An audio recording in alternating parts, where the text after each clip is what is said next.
Естествено, цялата сюжетна линия се развива от началото до края и пеперудите са една важна част от самото действие. Като няма да вкарам никаква конкретност, както и в целия спектакъл. Неговата идея не е да разказва история, а неговата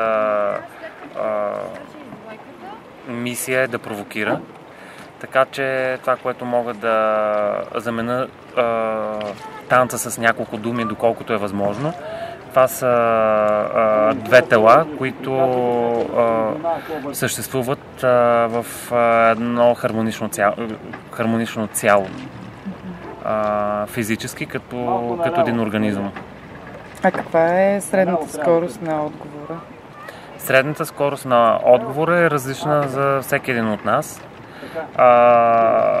Тя се определя от това доколко сме успели да овладяваме пространството около нас или това пространство, което е жизненно важно за нас и ни интересува. Това би могло да бъде квартала, в който живеем, би могло да бъде държавата, в която живеем, би могло да бъде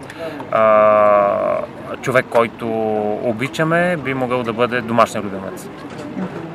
Така че средната скорост на отговор се определя от това колко бързо ние може да възприемем предизвикателствата, които ни представя това външно пространство и на базата на които да реорганизираме нашата вътрешна среда и да произведем поведение.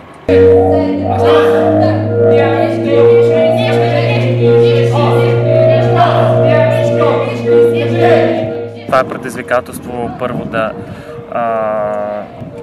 да намериш начин да ги обединиш и второ дава различни възможности от към по-голямо разнообразие от изразни средства, които да разработваш като хореограф в проекта. Защо в Испания, не в България започва Дерида Денис? Ние получихме една покана, покана за включване в един проект, в който се състоеше в изграждане на театър. След този престой в Испания решихме, заедно с Атанас Маев, който е менеджер на Дерида Денс, решихме да продължим в тази посока на създаване на ресурс за развитието на съвременния танц и за създаване наистина на една материална база, която е нещо стабилно, една стабилна основа за една по-дългосрочна работа.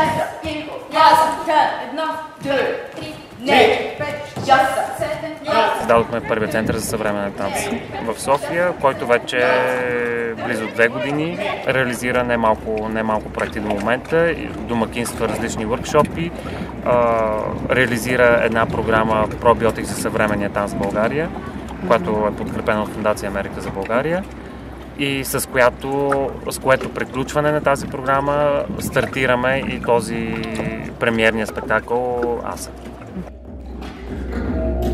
Първата премиера ще бъде в Литва на 21-ви. С нея имаме честта да открием фестивала за съвременен танц в Литва.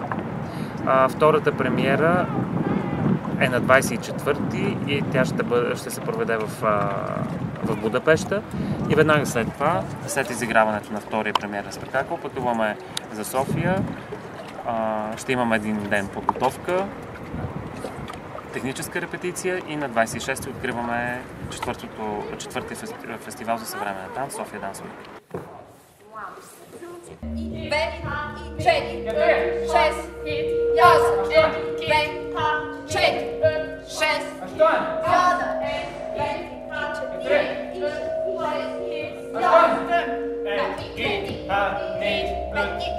7,